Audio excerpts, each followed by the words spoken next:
Careers by Jen podcast, episode 262. This time on the podcast, Jen speaks with Nina Shoroplova about purposeful wandering. Like in cow pastures or minefields. You're listening to the Careers by Jen podcast. I'm your host, Jen Swanson. This is the podcast that helps you to get the job, love your work, and advance your career. Careers by Jen is a listener-sponsored podcast, and if you like the content, please consider supporting the show as a patron. You can do so for as little as $1 a month. Head over to CareersbyJenn.com and click on support to learn more. Have you ever thought your career path was a bit of a wandering, a meandering, perhaps? Have you changed careers, or do you want to? And where you are now is maybe not where you expected to be way back when, or maybe where you want to go doesn't seem to have anything to do with where you are at now. Me too. And so my guest also has experienced this. My guest has had a very interesting life so far, and she will share her insights and her wisdom about her meanderings, her wanderings, and also share quite a bit about trees. And you will understand how all this fits in if you stick around for our conversation. First, though, welcome to Careers by Jen. And I would like to acknowledge that the Careers by Jen podcast is recorded and brought to you over the internet from the unceded territory of the Coast Salish people, including the Matsqui, the Kwantlen, and the Katzie First Nations. Nina Shoroplova is a tree enthusiast. She is a historian, a researcher, and an author, and she was born and raised in Wales. She emigrated to Canada in 1969, and she settled for a time at the Douglas Lake Ranch, which is the subject of her very first book called Cattle Ranch, the story of the Douglas Lake Cattle Company. Now she has authored 6 books, and she holds a bachelor's degree in communications from the Simon Fraser University here in the Lower Mainland, and she is a trained vocalist, a lifelong performer in choirs and community theater. We didn't even get into that topic yet. She is a professional member of the Canadian Authors Association and is a member of the Stanley Park Ecological Society. And Nina spends her days writing books, editing the books of other people, and taking photographs of trees and plants in every season.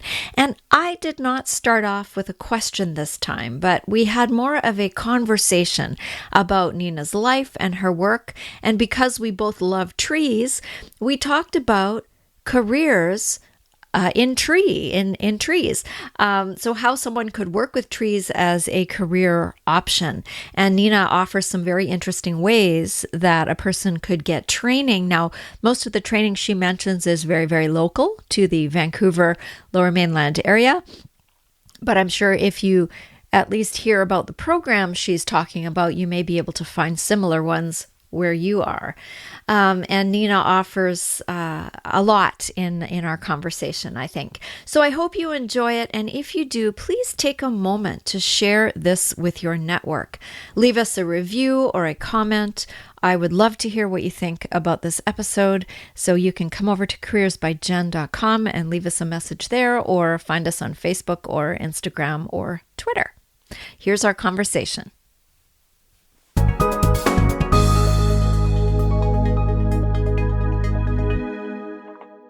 So Nina, we're going to talk about a lot of things today. Purposeful Wandering is the title of this episode.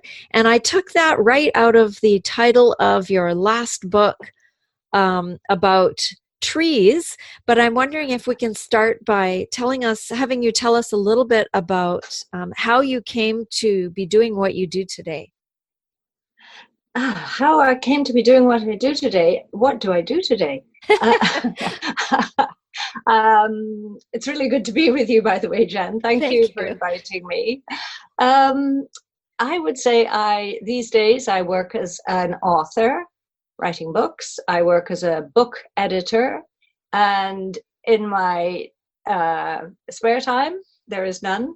I work on my next book, and I know that my next book is going to be probably fairly similar to my last book in that I am fascinated by trees and their ability to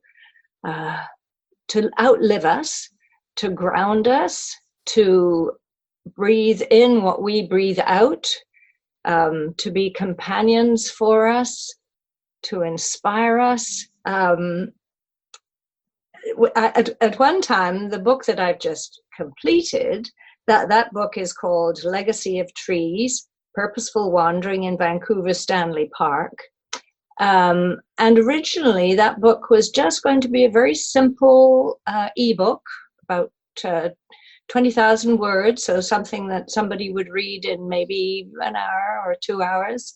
And I asked a wide range of friends, did they like trees? And if they did, what did they like about them? And might they write a few words that I could quote in this little book that I was beginning to write? And the response was wonderful. Everybody had something to say. I suppose they were a self-selected group because they only wrote back if they actually did like trees. But they didn't just like them. They resonated with them. They had a favorite tree. The trees had memories for them that took them back many years and held them secure where they live now. Trees have far more for us in this world than just growing beside us. And I love trees too. I am surrounded by them where I live, and I can't really imagine being somewhere where there were no trees. That's part of what I love too. Yes. Yes, I totally identify with that. I could not live anywhere where there weren't any trees. Well, if there weren't any trees and I had to live there, I would plant one or two or more. Start growing them from seed. That's right. Well, so I want to ask you about so how did you come to be doing what you're doing today? This particular book, how did I write this book? Well, just being an author, like what was your journey? My author journey, well, it started many years ago when I first moved to Canada. I grew up in Wales, and my father's family was quite large. He was the eldest of 7, and his younger brothers and sisters and his parents moved one by one and 2 by 1 and so on over to Canada and settled on the West Coast. And so by the time I became an older teenager and trained as a physiotherapist after that, I thought it would be really lovely to go out to Western Canada and visit my sister, who'd already moved out here and was married to somebody in the forestry industry. And so I did.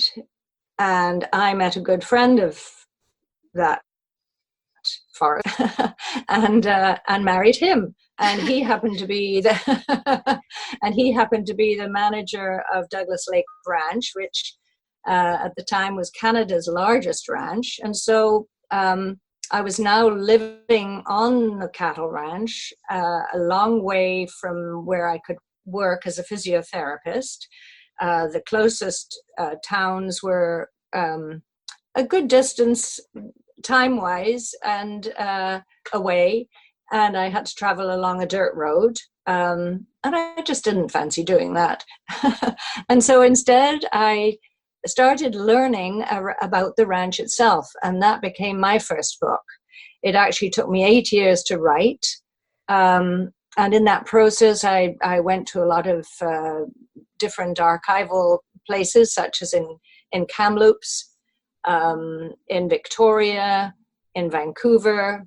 I interviewed people who had lived on the ranch. I struck up pen pal relationships with a number of people who had lived on the ranch, and they were, I was able to ask them questions and they would answer them. And all in all, the book that first book, which was published by Douglas and McIntyre, and it was called Cattle Ranch, the story of the Douglas Lake Cattle Company. It took me 8 years from when I realized I wanted to write about it, and by the time that the book was actually complete. So then after that, I didn't write any books for long. I moved to Australia and was living on a sheep and cattle property during a very challenging drought period. At the end of that, returned to Canada. My family had now jumped from 2 children to 4 children. So I was actually a very busy mother. And a divorce came along, and then I went back to university, got a BA in communications, started working for the federal government. One thing and another, just life is a wonderful journey. And so it was many years after writing and publishing that first book that I wrote and published my next book, which was Trust the Mystery. And you, Jen, interviewed me about that book. Yes. Quite some years ago now.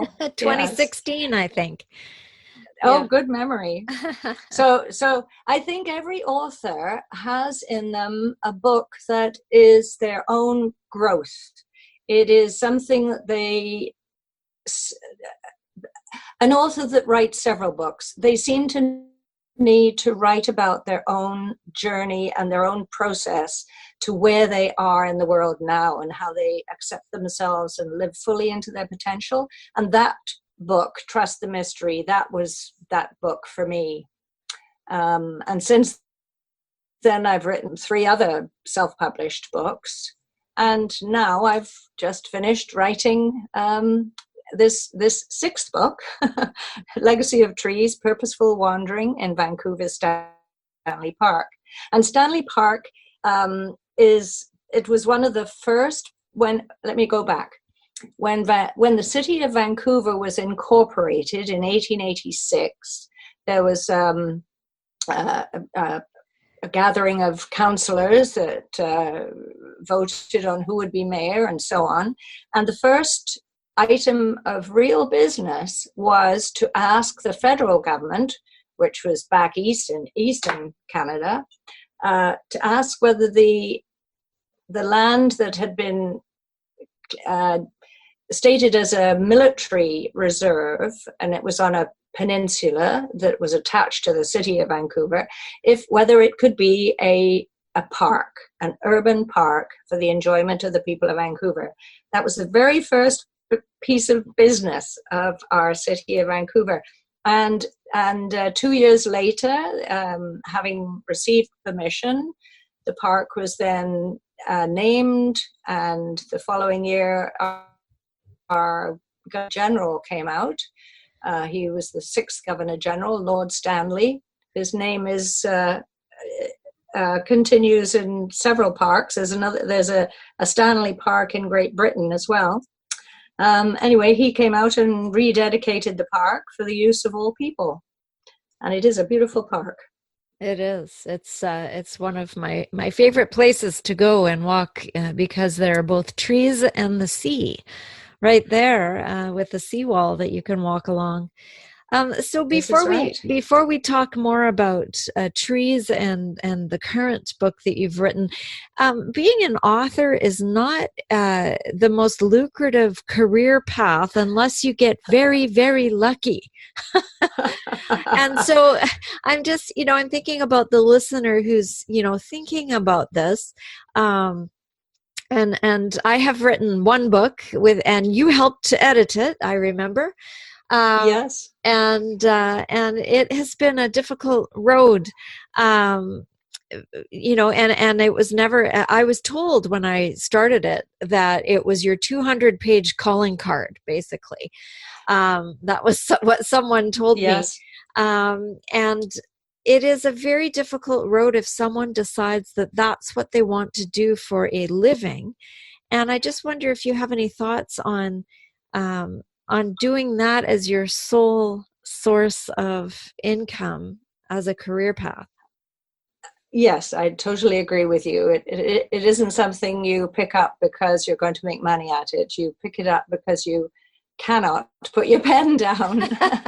Either that or your fingers are on the keyboard. I mean, that's how I live and negotiate my life, is through words. So, if I'm having a bad time sleeping at night, then I wake up and I write down the things that my mind is playing around with. And then I can go back to sleep. I may or may not ever do anything with the words I've written. Maybe it was a list of things, or maybe it was something, a question somebody asked in the day, and the answer has been playing around in my mind. There is a saying that by the time you've written 6 books, you are a career author. Well, you're there. I am there, but I'm now in my 70s, so I don't know how many more years of writing books I have. So yeah, unless you've got a really big name, yes, it's not the best way to make a lot of money, but you can certainly make money writing. There are many places that will pay you to write. I mean, for 15 years, I worked in federal communications, federal government communications, and that is writing. Whatever has to be written, they say, okay, write about this, write a newsletter, write a news release, and whatever it was, you'd just sit down and write it. Yeah, I did a little bit of freelance writing for a while with, I can't remember, Upwork, I think was the company. Okay. And you basically bid on things that come up. And I wrote a few articles for a dog magazine. And that was a lot of fun because, they would tell me what they wanted me to write about. And I would go off and do the research and then come back and write about it. And then it would be published in the magazine. And I had great fun doing that because I love to write. But yes. But so there is work for people in writing articles and writing blog posts and writing these kinds of things. I do know that there are an awful lot of blogs that have horribly written things on them. And I think part of it is that they might be writing in a language that isn't their first language. And so you're trying to read this thing that isn't written properly. And so, I guess there's a call for people to write in their first language, whatever that happens to be, for publications in that language. Well, yes, that's a very good idea. And the thing is about the blogs that you come across, there still may be an element of truth in whatever they're writing. It's often hard to get past, for me anyway, working as an editor, it's often hard to get past punctuation or grammar that's all over the place. But then I have to sort of pull back and see, okay, what's the message? What is this person? What truth are they trying to express? And then that makes it a lot easier. And there are a lot of jobs that require writing skills, expressing ourselves or describing something. I mean, you in your own career have to write things. You have to write sermons and reports and emails of comfort. And so writing can be a huge skill. The clearer we are with our words, the better and more easily we get the message across. Yeah, there's an awful lot of writing in, at least in the denomination that I'm in, because we write our prayers and we write our sermons and we write the liturgy. So it's very creative in that way, which I love. And then yes, there are monthly reports and there are emails galore, and there are many, many, many, many things that have to be written, which which I like, which is part of what I love to do.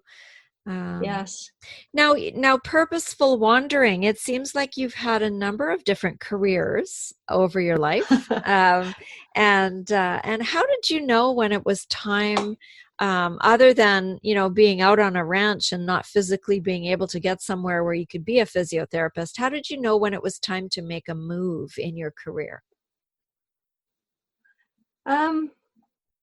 It's a really good question, and it's not one I'm going to be able to answer too easily, I don't think. I feel I'm very very tuned to myself, to my grounding, I guess, what is moving me.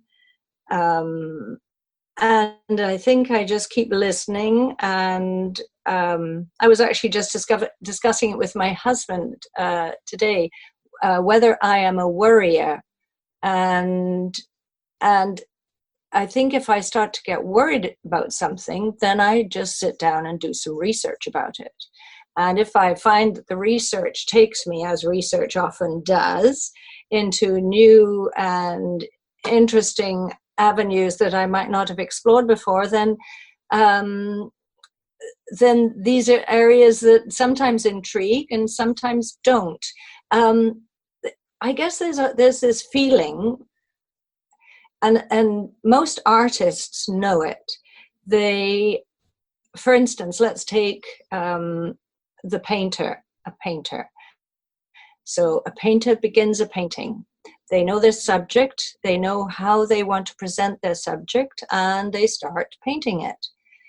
When is the subject finished? When is the painting done? And there comes a feeling. It's the same with me in writing. And I think it's the same with me when I start to wonder about changing my career. Though, surprisingly, somebody recently said to me, "Nina, you have reinvented yourself again." and yet, to me, it seems like one continuous line that makes a lot of sense. But to the outside viewer, perhaps it doesn't. But I think that's the same with so many people. That there's with everybody, there's a lot going on underneath the surface, and we are observing and considering and judging, unfortunately. But that's sort of part of the DNA and part of our culture, and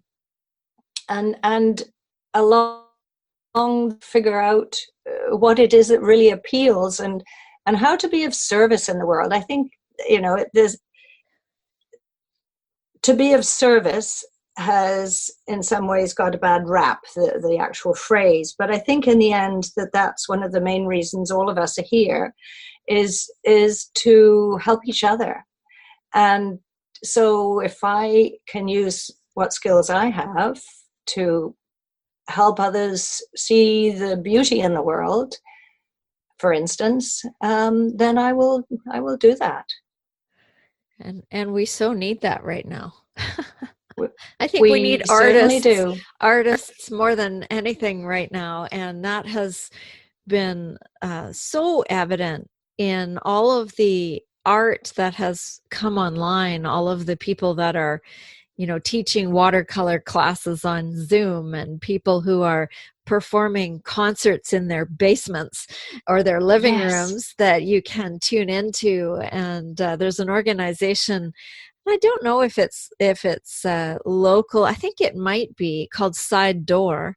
It might be local to Vancouver, and you can go on to Side Door and find all sorts of house and home concerts that people are performing for a very small fee. I think I saw Dan Mangan do an hour long with requests from people, and it was $7 to sit there and watch him perform. It was very laid back, but it was that the artists are helping to entertain and to bring the beauty to the world, especially when a lot of what's going on is so very ugly right now. That's so true. It's very helpful. So, so Purposeful Wandering again, you learned an awful lot about trees and about the work that arborists and what landscaping and different people do. Can you tell us a little bit about what you learned? Okay, so this all came about because I decided I wanted to write a book about Stanley Park, and the trees became the protagonist of the story for me. And at the time, I didn't actually know a lot about trees. I knew they had roots and a trunk and branches and leaves and flowers and fruit and so on. But I had difficulty identifying one tree from another. Okay, I could probably have named a dozen. And so I started to look into this, to do some research. I read a lot of books. I can't remember where in the story, the Peter Wolleben book, The Hidden Life of Trees, where that came along. I listened to Suzanne Simard. She has, it's not YouTube, and I can't remember what it's called. Anyway, she is in forestry at UBC, the University of British Columbia, and she has done tremendous work on the mycorrhizal connections between tree roots and the rest of the community of flora. So I realized at some point that I really needed to learn more about how to identify trees, and I took a course out at the University of British Columbia, and because of my age, my advanced age of my 70s, Hardly. I was able to attend a course in which the teacher, Douglas Justice, he identifies 250 plants. And I was just one of about 20, 25 people taking the course. But of course, they were all taking it for their master's degrees. And I think there were several PhD students that were along who also were helping to teach the course with Douglas.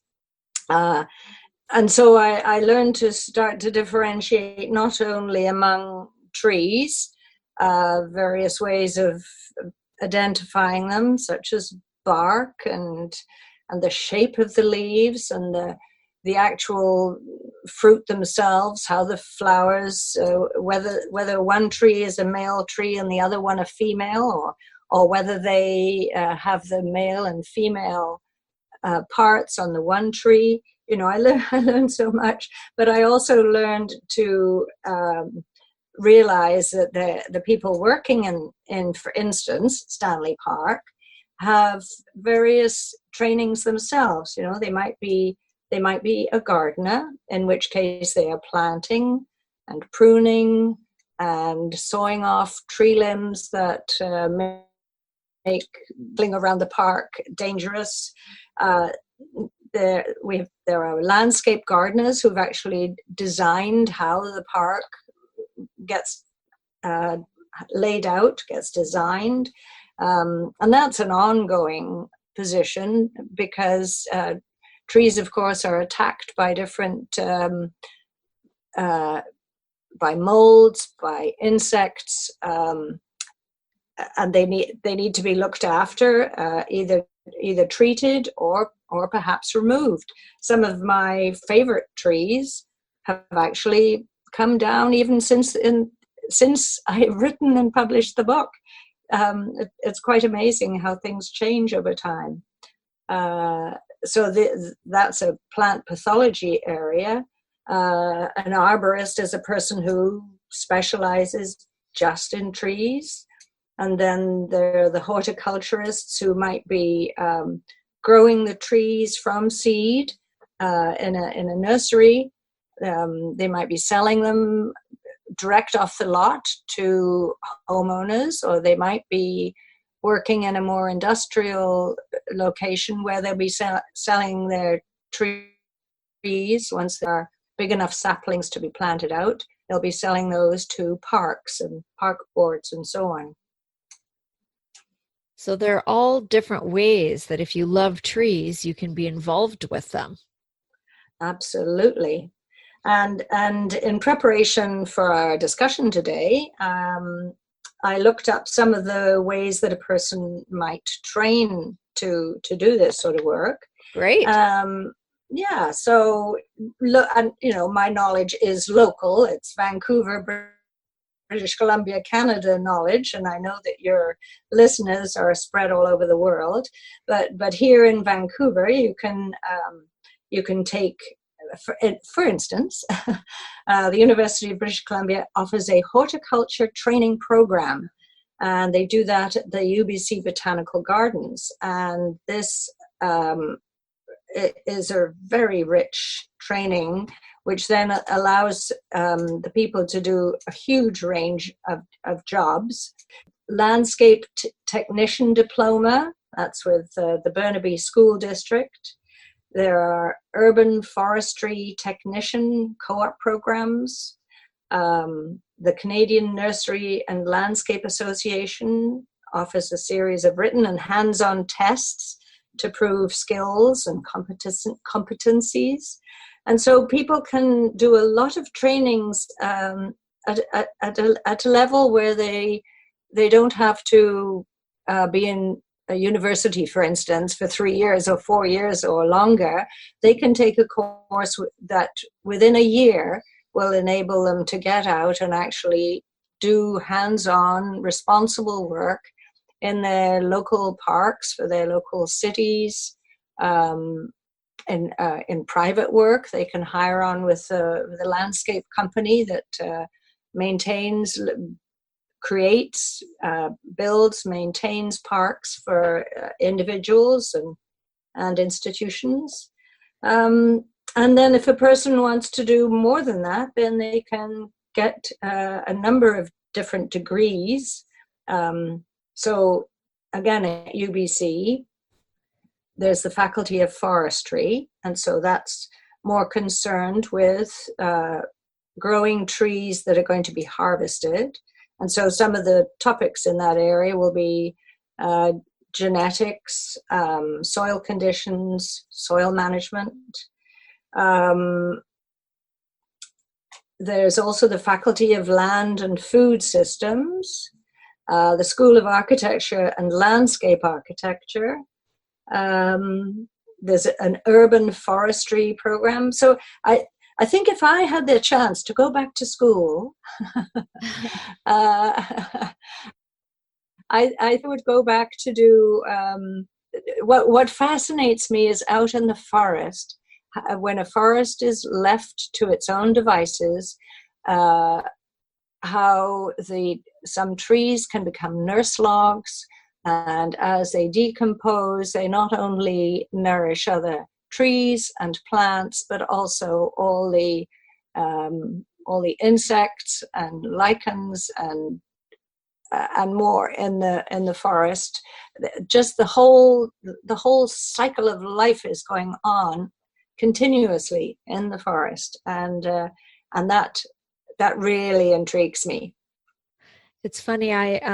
I posted scenes from a local forest that I love to go for walks in on my Instagram page. I have lots of flowers and different posts on my Careers by Jen Instagram page if anybody's interested, but there is a particular tree picture that I took that is also now the wallpaper on my phone because it's this beautiful old tree and the light was hitting it just so.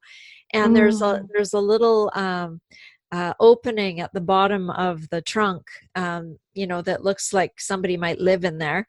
And I look at it every time I open my phone, at this beautiful picture of this tree with the root system. And so it very much resonates with me as well. And yeah, you can find that over on my Instagram if anybody's interested. Well, I haven't looked at it, but I certainly will look at it. But I am going to guess that is a Western hemlock, because Western hemlocks are what are called opportunistic trees, in that the seeds fall on a log that's fallen or a tree stump or whatever, and they will embed themselves in the woody part of the tree, they don't actually have to fall to the earth to start Oh. growing. And so from their position, say even at the top of a stump, they will start to send down roots from there. And they will send down a number of roots, perhaps 4 or 5. I've seen trees with as many as 8 or 9 legs. And then those trees, roots, they gradually consume the tree, and then you're left with the hollows at the bottom. Oh, there you go. The places it might live, as you say. Something might live there. Yes. So, Nina, if people want to find out more about you or find your books, where can they go? Okay, so I have a website. It's my name.ca, and my name is Nina Shoroplova, NinaShoroplova.ca. So you can find me there. You can find my books. They're available on Amazon, which is all over the world. People have ordered the book from Australia, from Great Britain, from Hawaii. So my book is called Legacy of Trees. It's also available as an ebook, which in many ways is easier for people to carry around. And I also have an Instagram account, but I'm not as active as you sound, as though you are. But I'm often posting photographs of trees and of flowers, and particularly flowers that grow on trees. And how do we find the Instagram? Is it your name or is it? Yes, I believe it is. It is my name. It's at Nina Shoroplova, one word. Yes. Perfect. And so do you have a last piece of advice for the Careers by Jenn listener today? I think be true to yourself. Find that which makes you really content. And happiness is wonderful. It doesn't always come near because there's so much going on. But if we can be content with our lives, I think that's a great thing. And if you have any trees in your yard, in your garden, in front of your house, on the street, have a good look at them. See if they are happy. See if they look thirsty. Is it a residential tree? Give it some water. If it's in your backyard and it looks as though it's got some bugs, find out what they are and see if you can do something to help it through that cycle. Maybe they're just bugs on the leaf and they'll fall off and all will be well. And maybe not. And there'll always be many people around to help with that kind of search. Well, thank you so much for taking the time to be with us today. And I look forward to looking at your book and to going outside and looking at some more trees. Well, thank you, Jen. This has been an absolute pleasure. I really appreciate it. All the best. You too. You've been listening to Careers by Jenn with Jen Swanson. If you like what you heard, please share this.